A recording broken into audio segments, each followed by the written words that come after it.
Hello, everybody. Hello, and welcome to the podcast. Another week, another show. So much happened this week. What's on everyone's mind? Oh, that's right. Game of Thrones happened this week.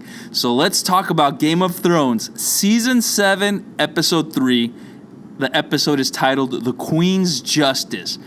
Now, this episode begins. Jon Snow finally makes his way to Dragonstone to meet with the Queen and Tyrion Lannister. So it's a reunion of Jon Snow and Tyrion Lannister. And I just love the interaction, the dialogue, the quips, the whips. You know, Jon Snow arrives on the shore. Tyrion greets him, "The bastard of Winterfell." And then Jon Snow replies, "The imp of Castle Rock."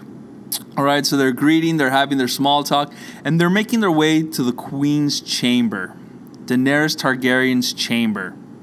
And it's really funny because, you know, as they're walking through the stairway and they're making their way to the castle, I think Tyrion says, "Starkmen don't fare well when they travel south."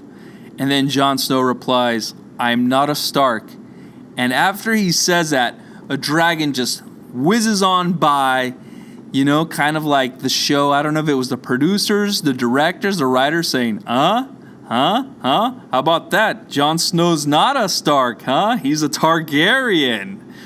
So as the scene is changing from Jon Snow and Tyrion Lannister talking, they move on to Varys and the Red Woman, and they're having their little discussion as to why she decided to step back. She pushed to meet Jon Snow. Now that Jon Snow's here, she steps back.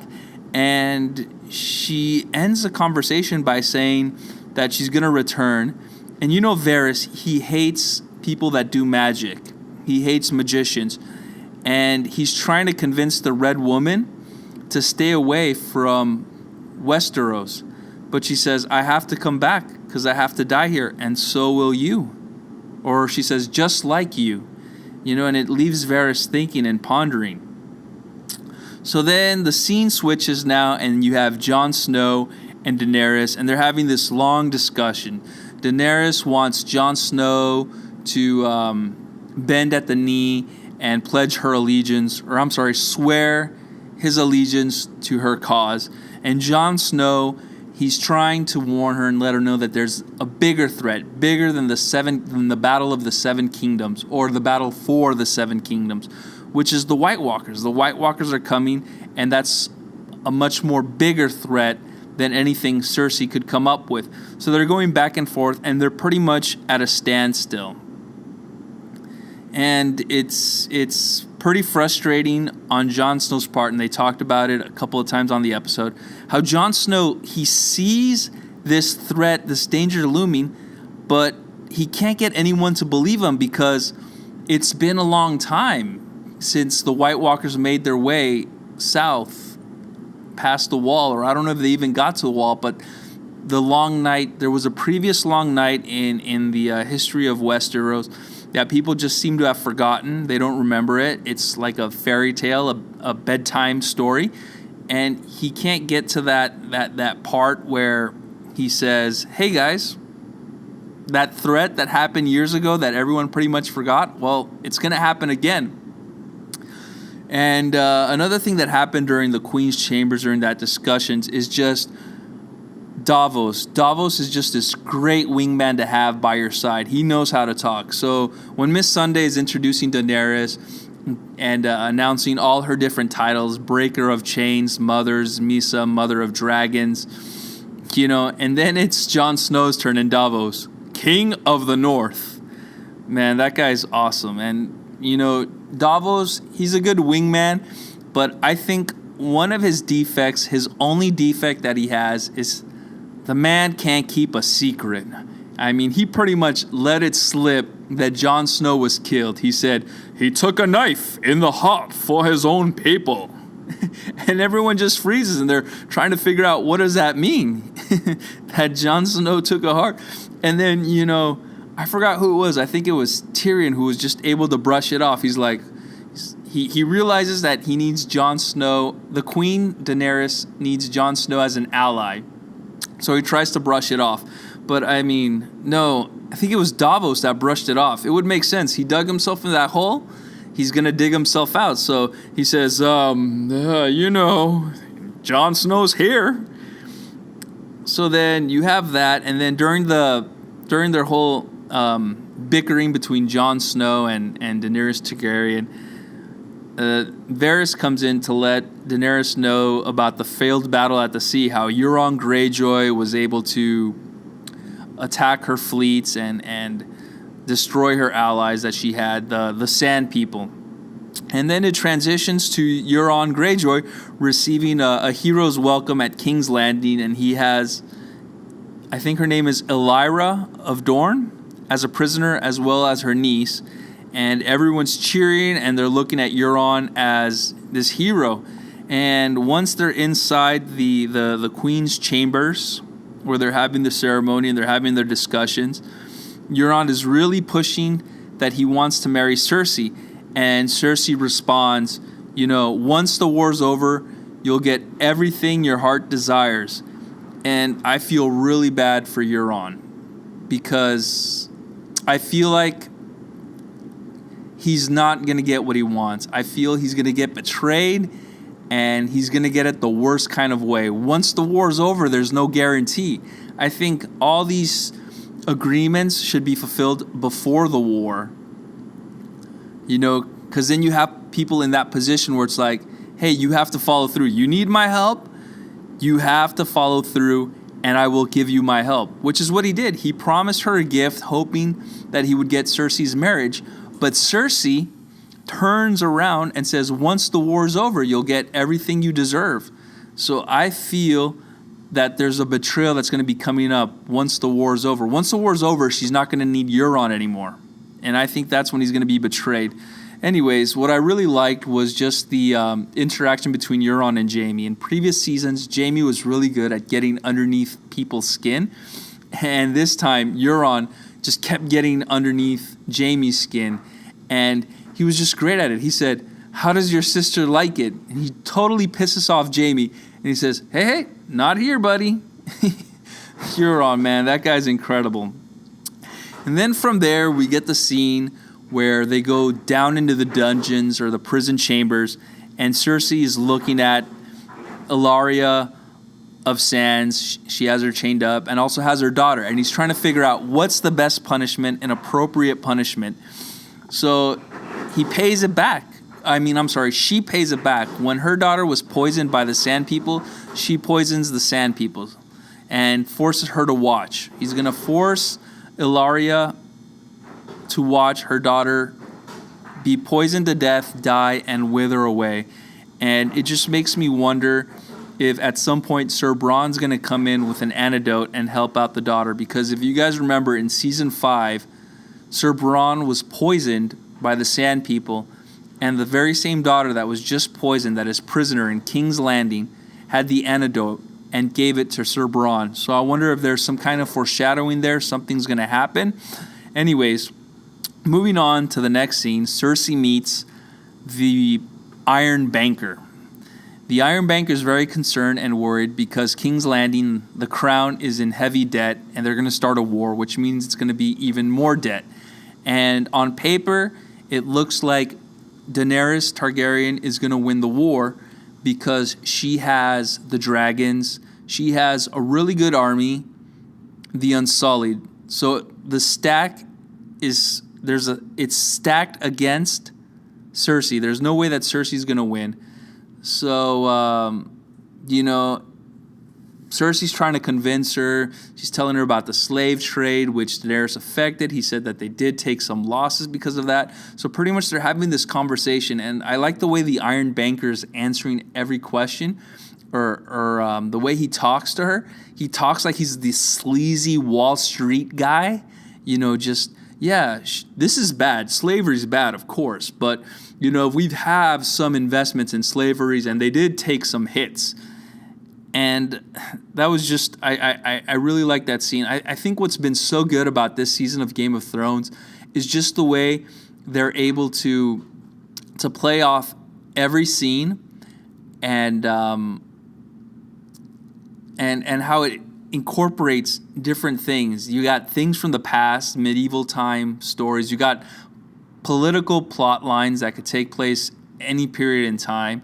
You have, like that Oliver Stone movie, Wall Street. You got these little Wall Street elements going on. It's just Game of Thrones. I'm impressed how they're able to cover so many different genres, so many different things within the series, and how people go with it because it's just a well-written, well-directed, well-produced show. So then from Cersei's office talking to the Iron Banker, we go back to Dragonstone, where it's Jon Snow and Tyrion, and they're having more hilarious interactions, and it's just very hilarious. Tyrion responds, "You look much better at brooding than me."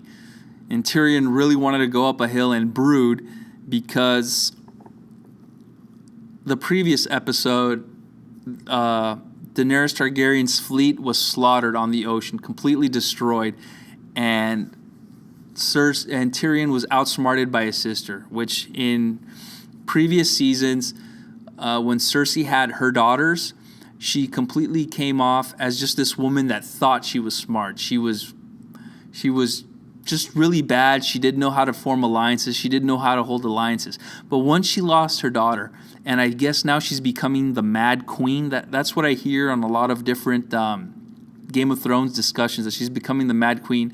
Now she's this different person. She's this master tactician. She knows how to crush her enemies. So anyways, going back, so that was a really funny interaction between Tyrion and Jon Snow, but it made me feel bad for Tyrion, how he's being outsmarted, how he's being defeated. And Tyrion pretty much says, "Jon Snow, is there anything I can help you with? Anything at all?" And then that's where Jon Snow says that he needs dragonglass.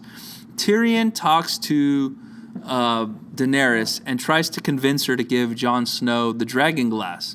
He pretty much says, "You don't need the dragonglass, so give it to Jon Snow," and it's pretty much a sign of good faith. You're giving something that's of no value to you to someone that has a lot of value to them.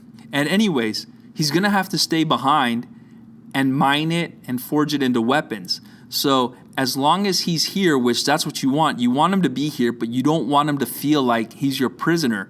Keep him occupied, keep him busy, keep him distracted, and it's going to pay off later. So Tyrion, he's just really, really good at talking. He's really good at navigating political situations. And then I love this other quote, Tyrion. This is vintage Game of Thrones. This is what in the earlier seasons, what they had with Tyrion, just coming up with these great dialogues. I missed it a lot in the previous seasons of Game of Thrones, season 5 and 6. They didn't have a really well-written dialogue, but they brought it back, and it's really good. So Tyrion is talking to Daenerys, and he says, "A wise man once said that you should never believe a thing simply because you want to believe it." And Daenerys responds, "Which wise man said this?" So that's a callback to, I think it was season 6, when Tyrion decides that he's a wise man and he starts inventing quotes. He becomes a philosopher. So when Daenerys asks Tyrion, "Which wise man said this?" Tyrion responds, I don't remember. Daenerys says, "Are you trying to present your own statements as ancient wisdom?" Oh my gosh. It was a really funny episode, but at the same time, it was also sad because Daenerys, she lost the first battle. She's losing her resources here. She lost a big ally, a big supporter, one of the 7 kingdoms. I mean, I remember Varys and Tyrion last season told Daenerys that she cannot just win the battle, or she cannot just win the war and claim her throne without having strong houses supporting her. And she lost the Sand People, an important house, and an easy alliance. And, so I like how they mix the comedy and the humor. And they're trying to come up with a strategy as to what to do next, which they're going to invade Casterly Rock. And I feel really bad for Tyrion because his own sister is outsmarting him at every way. And he's the underdog that we're all rooting for. Tyrion's sister hates him, try to kill him, try to murder him. Battle of the Black Waters. Her sister Cersei thought Tyrion killed his nephew, King Joffrey, and she wanted him murdered. Tyrion's father sentenced him to death.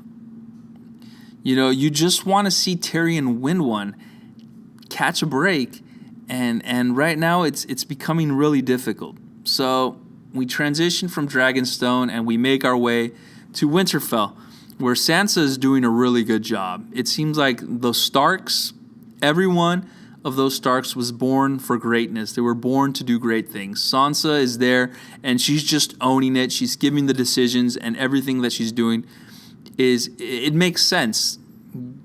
She knows how to do the political route. She's I forgot which one of the characters said that she's a lot smarter than she lets on. Oh, that was earlier when Jon Snow and Tyrion were talking, that she's a lot smarter than she lets on. So when she's in Winterfell, they're talking about the amount of food that they have and how they have enough food in Winterfell for a year. And Sansa comes up with this idea that says, we need to bring in more food, because I feel that if the White Walkers breach the wall and they start making their way south and they hit the first people of the north, they're going to have to retreat to Winterfell, which they'll be able to defend, I think, because of the walls and the defense of Winterfell. They're going to have to retreat, but they won't have time to bring the survivors, the victims, as well as the food. So we should start bringing in the food now that we have a chance, and then if there's any food left over, or if they don't need to use it, they'll return it back to the houses. So that's a really good move on her behalf, really good political move. And then they're building the armor, and I guess the blacksmith is trying to save time. And Sansa says, why isn't there any leather on this armor? Shouldn't there be leather since we're approaching winter?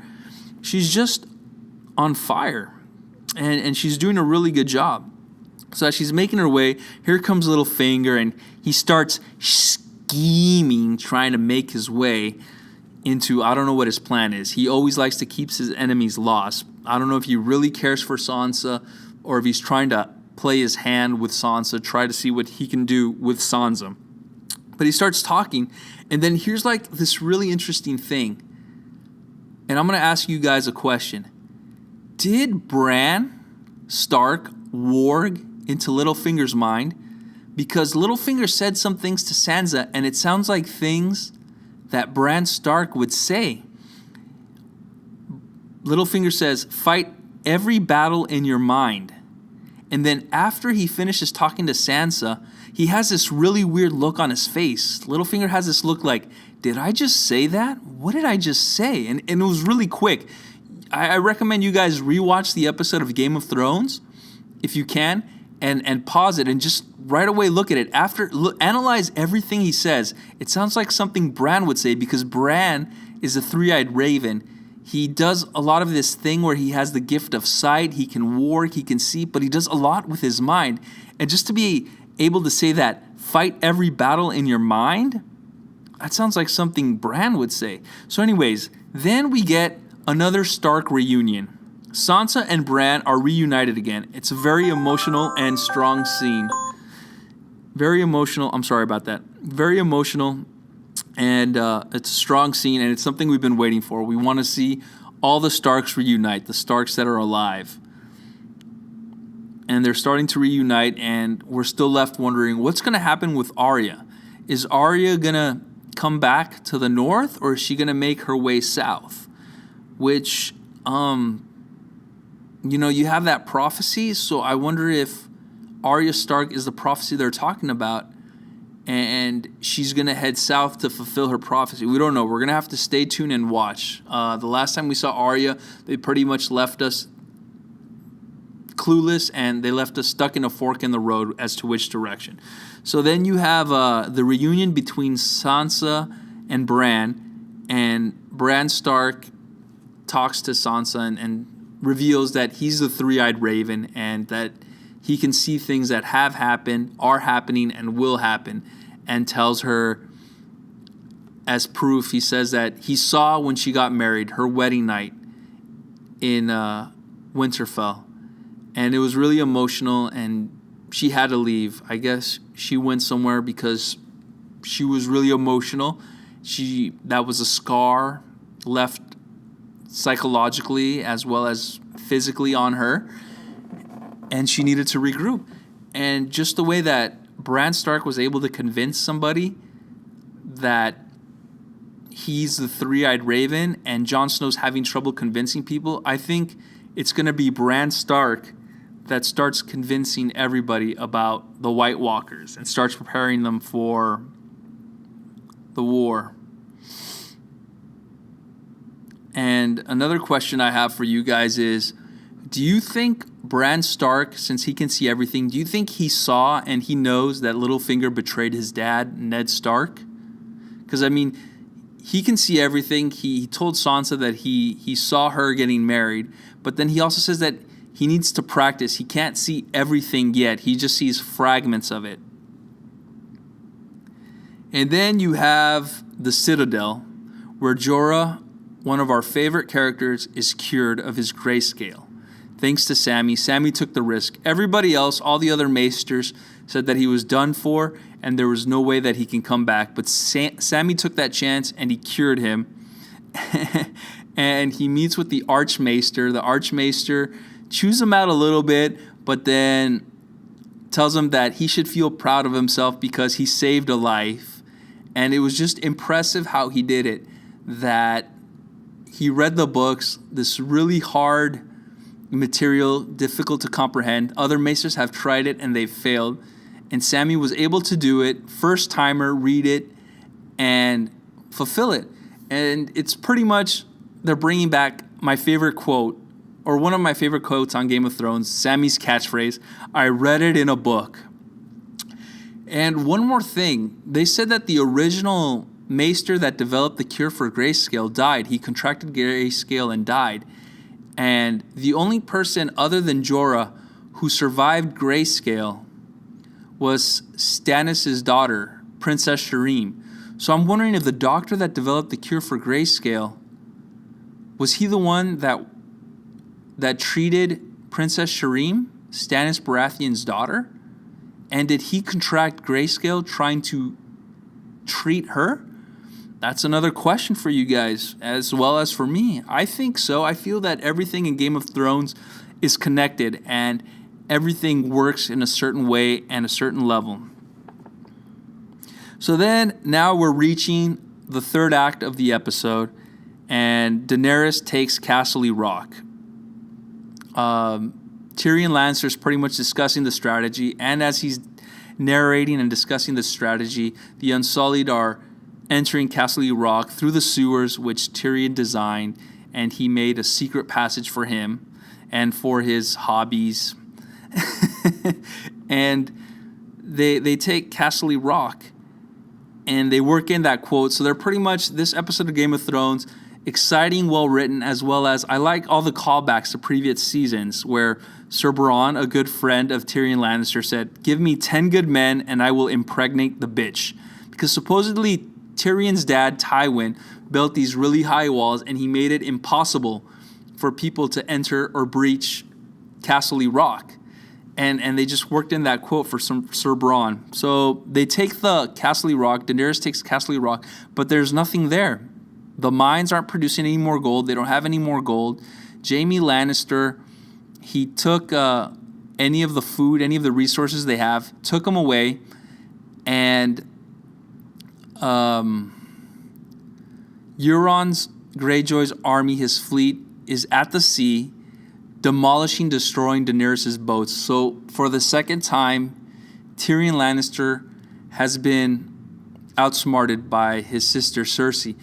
And I don't know what Cersei, or I don't know what Daenerys is going to do. She has Tyrion Lannister, hand to the king, a smart guy, her advisor, and he's 0 for 2 right now. I thought that this episode of Game of Thrones was going to be a 1-1, where it was Cersei won one battle, the battle at the sea with Euron, and then Daenerys was going to win the next battle, Casterly Rock.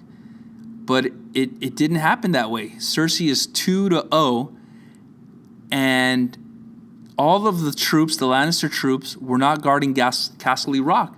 They were sent to Highgarden, where it was a master plan by Cersei. She destroyed another key alliance to Daenerys Targaryen. She destroyed the family of Highgarden, took their gold, took their food. Gold is going to be used to pay back the Iron Bank. The Iron Bank, all they care about is getting their money.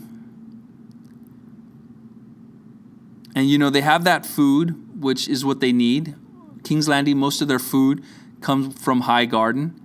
And Daenerys is losing the war. Her army is dwindling. Her Unsullied are stuck on Castle Rock, which is what Jaime Lannister told, what's her name?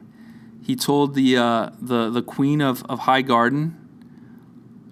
I think her name was Olenna. Told her, it was a move, another callback. It was the move that Jaime applied. He learned it from Robb Stark. That's how he was captured by Robb Stark. They thought Robb Stark was going one way, and he went a completely different way. So Daenerys' army is dwindling. Her Unsullied are stuck on Castle Rock. You have Euron's fleet that's trapped them. They have no provisions. The Unsullied have no provisions. They're stuck. There's no way for them to come back. They're pretty much going to have to march through Westeros to make their way back to Dragonstone, which it's possible that they're going to start getting picked off. Daenerys has no alliances. Daenerys is screwed. That was such a big blow to Daenerys and her claim to the throne. Now she has no major houses supporting her claim or backing her up. She has pretty much no army. I think all she has left are the Dothraki. So now she's in a really tough position. And she's in trouble. And I don't know what's going to happen next. That's why I'm hooked and I can't wait for the next episode. So right before the episode ends, Jaime's talking to Olenna, explains what happened, the whole switcheroo, the unexpected, the really brilliant strategy. And then the Queen of Highgarden says what's going to happen to her. And Jaime says, Cersei, my sister, wanted to do all these different ways. There were so many brutal ways that she wanted to kill you, but I convinced her to give you poison. And then the queen takes the poison. I mean, before she takes it, she asks if it's going to hurt. And he says, no, it's not going to hurt. I made sure of that. So she takes the poison, and she's starting to die, but she's not feeling any pain. She's not feeling hurt. And then Jaime... And then she tells Jaime, oh, I would just want you to know that I killed your son. So I don't know what's going to happen now. She revealed to Jaime Lannister that she killed her son and King Joffrey, that it was a double blow to Jaime Lannister. One, he's a king guard and he's supposed to protect his king. And two, that was his son. And then she died. And then here's another thing for you guys, another callback. This episode was just filled with so many callbacks. Earlier, when we first found out that the Queen of Highgarden, Olenna, killed Joffrey, poisoned Joffrey, she colluded with Littlefinger. And she told Littlefinger that if anyone ever found out that she poisoned Joffrey, she would make sure that they knew that Littlefinger did it too. So I feel that Littlefinger's days are numbered. I don't think he's going to be around long for the show. I don't know what's going to happen, but I'm going to stick through and watch every episode because I am hooked, and they're setting up all these little questions, and you just have to stick around and watch the episodes to see how they're going to answer them. And to wrap up my discussion on this episode, pretty much Cersei has been one step ahead of Daenerys in the Battle of the Queens. She's taken her out at sea. She's taken her out on land. She's taken out her alliances. And it seems like all these strategies, all these master plans that Cersei came up with, she must have developed them. She must have come up with them while she was a prisoner held in the church by the Sparrows. She came up with all these plans. She had a lot of time to think, and she's just been outsmarting everyone.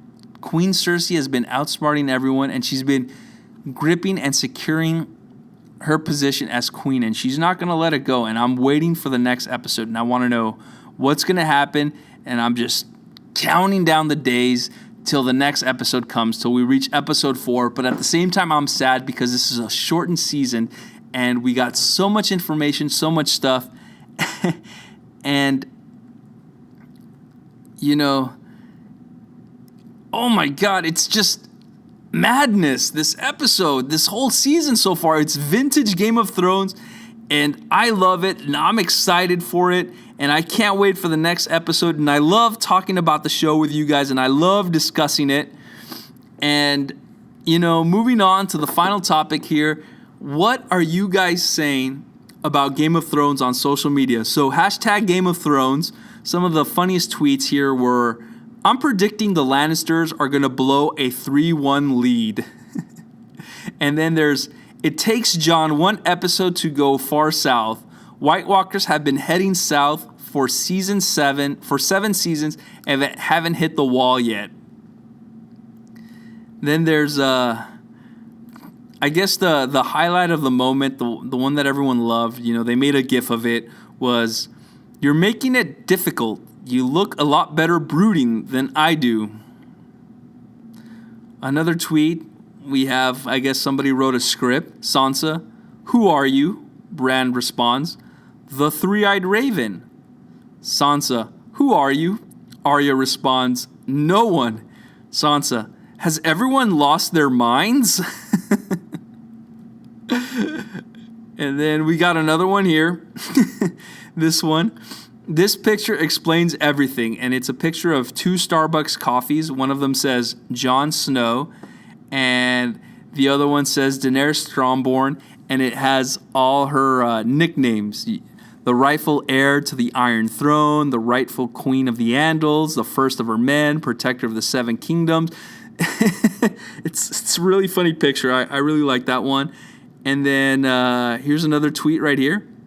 When Jon gets back to Winterfell and learns that Bran is the rightful queen, Jon to Dany, I'm going to need you to bend a knee. These were pretty funny. Here's another one. Olenna, so this will be a super chill death. And then Jaime, totes. Olenna chugging the poison. I killed your son. Pass it on. And then it's got that little gif of Anchorman, Ron Burgundy. And then here's the one that I was talking about, how Davos is a great wingman to hype. Sir Davos is a great wingman to have. Davos is the greatest hype man in the 7 kingdoms. And then I guess here's another tweet related to that about Davos being the great hype man that he is. Miss Sunday, this is Daenerys Targaryen, blah, blah, blah. Queen Mother, Dragon Khaleesi, blah, blah, blah. 1 hour later. And then Davos, this Jon Snow. And then here's another one again, the Queen of Dornes. No one on this series went out in style like the Queen of Thrones. R.I.P. to this legend. So it seems that the highlights from this episode was, based on what everyone's saying on social media, was the Queen going out, having the last laugh, Davos being the ultimate wingman, being the ultimate wingman for Jon Snow, and then just everyone loving that whole, you look much better brooding at this than I do. Well, everyone, thank you very much for listening to this podcast. Till next week when we talk about the next episode of Game of Thrones. Thank you very much, everyone, and later.